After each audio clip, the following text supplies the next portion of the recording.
1942, 80 years ago, I took $114.75, every penny I'd saved, and I bought 3 shares of City Service Preferred.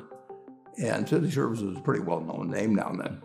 Warren Buffett, the man with a net worth of over $100 billion, has a story to share. Here's what he did. When I was 11, I picked stocks. I had the whole wrong idea.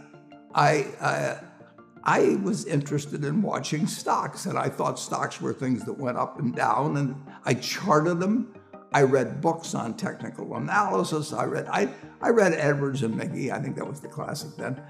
Hundreds and hundreds of pages. And I read that whole thing over and over again. I read Garfield, Drew, I read everything. And I thought, the first 8 years, I thought the important thing was to predict what a stock would do and predict the stock market. And then I read Ben Graham, when I was 19 or 20. And I realized that I was doing it exactly the wrong way. But it didn't hurt that I had that background and everything. I rejiggered my mind when I read the book, The Intelligent Investor. And from that point, I never bought another stock. I bought businesses that happened to be publicly traded. But I became an owner of a business, and I did not care whether a stock went up or down the next day or the next week or the next month or the next year, and I didn't have any idea what it would do. I didn't know what the stock market would do, but I knew businesses. To have success in the long run, you've got to love what you do. Buffett believes that finding your passion and sticking to it is the key to success. By doing what you love, you'll have the motivation to keep going even when things get tough. I'm a bright guy who's terribly interested in what he does, so I've spent a lifetime doing it, and I've surrounded myself with people that bring out the best in me. And you don't need to be a genius in what I do. That's the good thing about it. If I went into physics or a whole lot of other subjects, I'd be an also-ran. But I am in a game that you don't need. You probably need 120 points of IQ, But 170 doesn't do any better than 120. It may do worse, probably do worse, but you don't really need brains. You need the right orientation. 90% of the people, I'm pulling a figure out of the air, but 90% of the people that buy stocks don't think of them the right way. They think about something that they hope goes up next week. And they think about the market as something they hope goes up. And if it's down, they feel worse. I feel better. And I hope it goes down when I buy it because I'll buy more. I try to keep my competitive spirit in a game where I can win. I do know this. When I want to do something, I always want to do it big. I put my whole net worth in City Service Preferred, March 11th, 1942. I have never had less than 80% of my money in American business. You can call them stocks, but I see them as American business. Buffett's success speaks for itself. By investing in strong, stable businesses over the long term, he became one of the richest people in the world.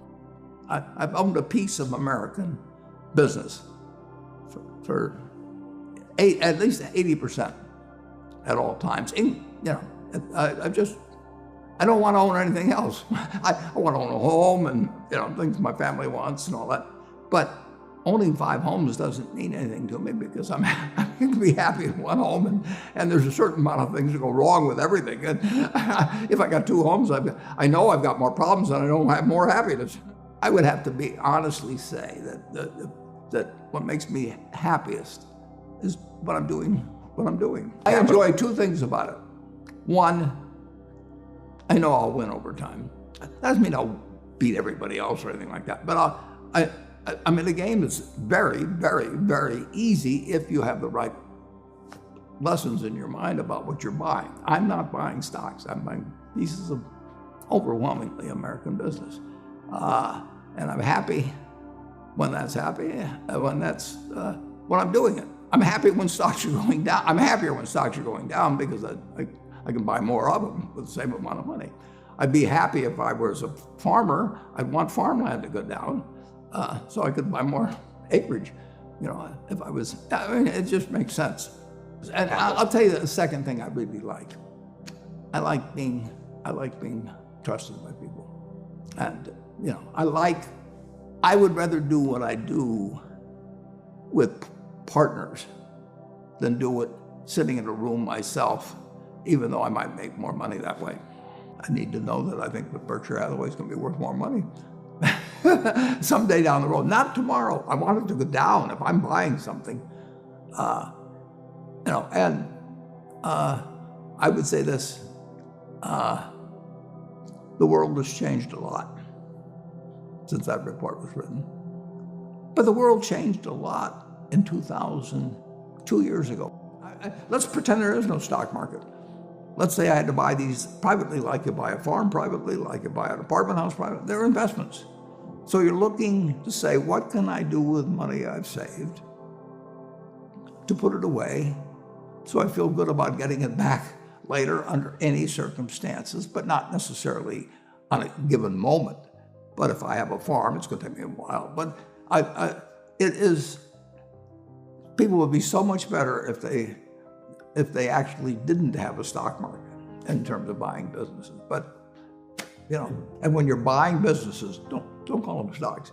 When you're buying businesses, when you're buying apartment houses, sometimes when you're buying raw land, all kinds of things. There's times when you get a chance to act and do something really intelligent. It may happen once every 10 years, once every 20 years.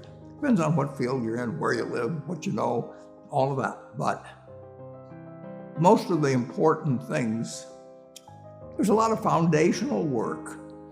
The United States economy, and it's very easy to look at the statistics on it. I mean, more people, a greater percentage of the American population is wealthy now, or having more income now than they've ever had. And if you look at whether Bank of America can give you their average deposit, I mean, you just look at the wealth that's out there, and that doesn't mean everybody's wealthy, but it does mean relative to any other period of time, people have more money now. They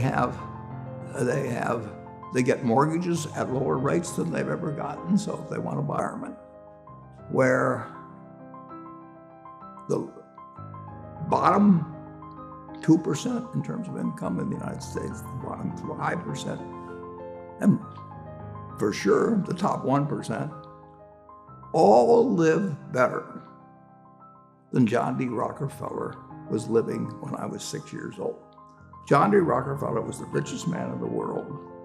And today, you can get better medicine, better education, better entertainment, better transportation. You can do everything better than he could.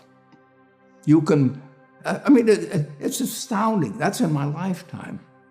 That if you wanted to watch a football game, he still had to go there. and I can sit there with this big screen, and they keep showing me the replay, so that explaining to me what happened and everything. And maybe everybody doesn't have a screen as big as mine, but damn near everybody has a screen or an iPhone or a computer or access to one, and they have access. I mean, when I was born, the dentist didn't use Novocaine. There's no country that's done what our country's done. If you go back 3 of my lifetimes, are looking at less than 1% of the world's population, closer to half of 1%. Half of 1% of the people in the world are sitting in this land. They don't work harder than people in all the rest of the world. I mean, in terms of hours of unpleasant labor, everybody's got hours of unpleasant labor in those days practically. They don't come laden with gold, and they are half of 1%. And they work the same hours, they got the same IQs. They may be a little self-selected in terms of enterprise, in terms of going across oceans and things. And fast forward a couple of lifetimes, and they've got 20% plus of all the bounty in the world. I mean, that is something that has worked like nothing. Just imagine that. If you've gone to anybody, Constitutional Congress, in 1789, if you go to any one of the representatives there, and you said, I want to tell you what this place is going to look like, in 3 more of your lifetimes, your great-great-grandchildren, yeah, are going to be flying in the skies. They're going to be watching sports all over the world. They're going to be entertained. Their medicine. They'd have held you off to a lunatic society. When Thomas Edison did all the things he did, he made some money, but look what we benefit. I mean, we're using it. Yeah. It belongs to us, and it doesn't. If you take what an hour of labor delivered to you 100 years ago, and what an hour of labor delivers to you now for you and your family, it's unbelievable.